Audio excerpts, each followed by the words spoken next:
اعوذ بالله من الشیطان الرجیم بسم الله الرحمن الرحیم. الله جل جلاله دې وکړي چې ټول روغ او جوړ اوسئ. ګرانو دوستانو، ګرانو مالدارانو، موږ او تاسو یو څه وخت د غواګانو په نه بلاربېدلو باندې بحث وکړ. اوس راځم یو ډېر مهم بحث ته، یو ډېر مهم پروګرام ته چې موږ او تاسو باید په دې باندې بحث وکړو. زه غواړم تاسو یې په تدریجي ډول باندې په آهسته آهسته شکل باندې په بعضې موضوعاتو باندې پوه کړم او دغه درسونه دې وکړي، الله جل جلاله دې وکړي چې تاسو ترې څه نه څه ګټه واخلئ. نو زه راځم تاسو ته د غواګانو منیجمنټ یا اداري برخو باندې موږ پیل کوو. امراضو په اړه باندې ډاکټر صاحبانو سره مشوره کوئ او اکثره دا مسایل په فارمونو کې چې څنګه کولی شو دا مسایل موږ حل کړو. او پرون نابله ورځ ما یو پوسټ کړی و، هغه د غواګانو د لنګون په اړه باندې. غواګانې عموما د لنګون 3 پړاوه لري، چې یو د لنګون اول پړاو وي، یو دویم پړاو وي، او یو چې دی وروستی پړاو وي یا دریم پړاو وي. او د دریم پړاو نه وروسته چې دی غواګانې بیا وچیږي. عموما په ولسټین غواګانو کې د یو بچي نه تر بل بچي زیږونه پورې چې دی د 12 میاشتو نه تر 14 میاشتو پورې وقفه وي. نو اکثره مالداران شکایت کوي، وایي چې یاره زما غوا چې د لنګه شوله او شیدې کمې کوي، زه څه وخت شیدې د زیاتې کمه یا اول سر کې شیدې ډېرې کولې اوس شیده کم کوي. دا هغه سوالونه دي چې دا باید تاسو په ذهن کې د که چېرته زموږ درسونه تاسو تعقیب کړئ نو انشاءالله تعالی تاسو ته دا په خپله حل کیږي. راځو دې ته چې دې ته د لنګون د درجو په اساس باندې یا د برخو په اساس باندې موږ د غواګانو مدیریت کوو، چې د شیدو تولید په لومړي پړاو کې څومره وي، په دویم پړاو کې څومره وي، په دریم پړاو کې څومره وي، او د غواګانو په بدن کې کوم تغییرات رامنځته کیږي او څنګه کولی شو چې دا منیج کو د شیدو تولید په اعظمي ډول باندې ترلاسه کړو. نو راځم زه غواړم دا ویډیو لنډه کړم. نو د ټول نه مهمه خبره دا ده که تاسو مثلا چې ته غوا ولرئ چې هغه لنګه شي او د شیدو تولید باندې پیل وکړي، مثلا په شروع کې دې په 100 کیلو شیدو باندې شروع کړله، په 20 کیلو باندې شروع کړله. اول دا چې کله په 20 کیلو باندې غوا شروع کړي، تقریبا د یوې میاشتې په جریان کې دا لاندې چې دا میاشتې 0 1 2 3 دا تقریبا 12 میاشتې دلته دیږي پورې، صحیح شوه. او د دې نه دې خوا چې دی دا تقریبا دا شیدې دي چې دا د 80 پورې حساب دی، 5 کیلو، 10 15 20 25 30 35 40 45 50 تر 80 کیلو پورې دي. نو که غوا مثلا په 20 کیلو باندې شروع کړي، عموما د خطره چې غواګانې خپل اعظمي د شیدو تولید یا اعظمي حد ته ورسیږي یوې میاشتې وخت اړتیا لري. یعنې که تاسو سره چېرته غوا لنګه شي تازه او هغه غواړي چې هغه خپل اعظمي حد ته ورسیږي، نو دا یوې میاشتې وخت اړتیا لري. مثلا په 20 کیلو باندې شروع وکړله، نو کم از کم دا یوې میاشتې ته اړتیا لري چې څو ته ورسیږي، خپل حد ته ورسیږي. بیا دا شیده چې دی تقریبا 3 میاشتې مسلسل چې دی، یا د 3 میاشتو نه بعضې غواګانې تر 4 میاشتو پورې چې دی دا په دې شکل باندې څنګه کیږي، منظمې وي. د 3 میاشتې وروسته یا تقریبا 4مه میاشتې اخري د دې راځي، دا د لنګون اول پړاو چې دی دا ختمیږي، او د دې وروسته چې دی غوا په تدریجي ډول باندې چې دی شیده دا کموي، چې بالاخره په د لنګون دویم پړاو ته راځيږي، او د دویم پړاو وروسته چې دی په دریم پړاو کې چې دی شیده بیرته څنګه کیږي، هغه خپل حد ته بیرته رسیږي چې 5 کیلو ته ورسیږي بنچي. نو دا که تاسو وګورئ په دې شکل باندې چې دی په 20 کیلو باندې شروع وکړله او اعظمي حد یې څو ته ورسو، دې ته پیک موږ دلته ویو یا اعظمي حد.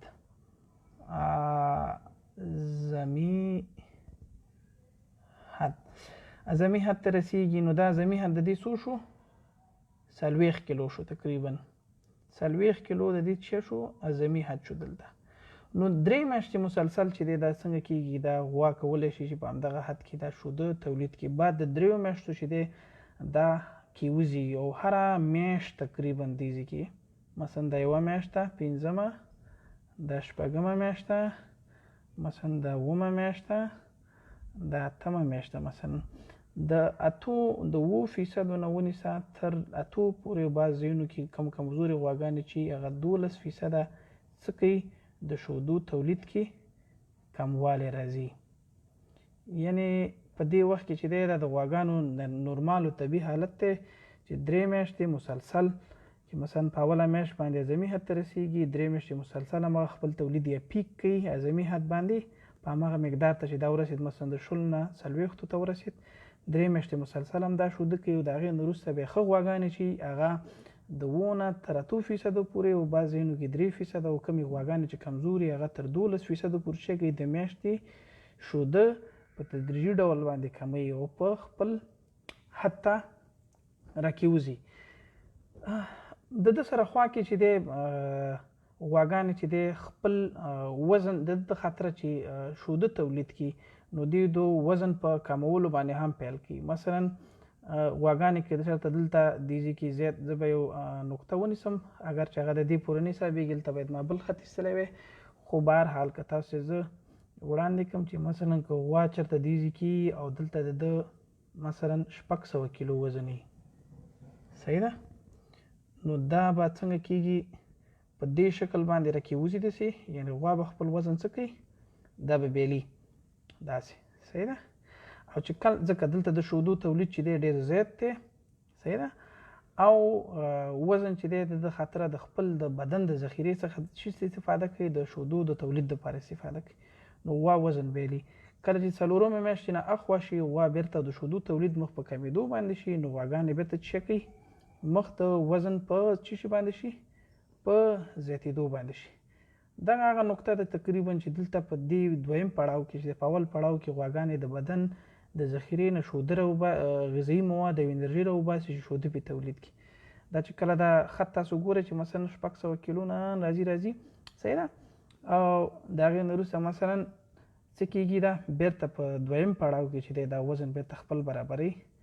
او همغه حد ته چې کم مثلا کوم حد دی دا بیرته دلته څه کېږي دلته ځان رسوي. نو تاسو ته وګورئ چې کله تاسو غوا مدیریت کوئ چې دلته د نه وزن وبیله صحیح ده او همدې سره خوا کې چې دی د غواګانو د خوراک کومه کچه چې ده په هغې باندې به وروسته بحث کوو. کله چې غواګانې شوده ډېر کوي وزن وبیلي خصوصا دغه ځایونو کې چې زه تاسو ته نښه کوم دا هغه ساحه ده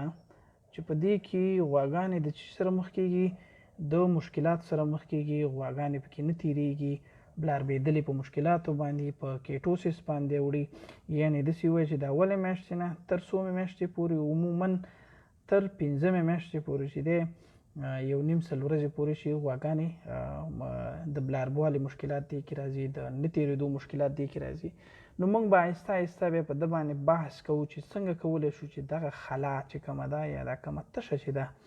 د تاسو څنګه ډکه کړئ تر څو ځکه که چېرته غوا تاسو په دې حالت کې چې ځکه وزن ونه بیلي باید شودو تولید باید سم وکړي که چېرته تاسو وبخئ که چېرته تاسو دغه خلا په سالم ډول باندې مدیریت کړي نو زه تاسو ته یقین در کوم چې غواګانې به په وخت باندې بلاربېږي وزن به نه بیلي قوارې او قیفې نه به جوړي په اسانۍ به یې مدیریت کولی شي. نو موږ راځو دې ته چې غواګانې باید وزن ونه بیلي او د ده د نه بیلولو دپاره باید د کومو کارونو نه کار واخلو او څنګه کولی شو چې په آینده کې د ده تولید زیات کړو. نو دې ته وایي د شودو د تولید کرف یا کم سایکل چې دی. نو زه امید لرم چې په راتلونکي کې تاسو زموږ دغه درسونه چې د منیجمنټ په اړه باندې دي دا باید تاسو تعقیب کړئ. په راتلونکي کې چېرته تاسو مثلا دلته غوا ده وزن یې مثلا یو ده موبایل تاسو غذایي مواد کم ورکړل په دې باندې به وروسته بحث کوو یو ځل چې د غوا د شودو تولید ولې ده مثلا د 1 میاشتې په ځای باندې چېرته راغی 2 میاشتې راغی نو کوم تولید چې دغه ساحه کې ولیدلی یا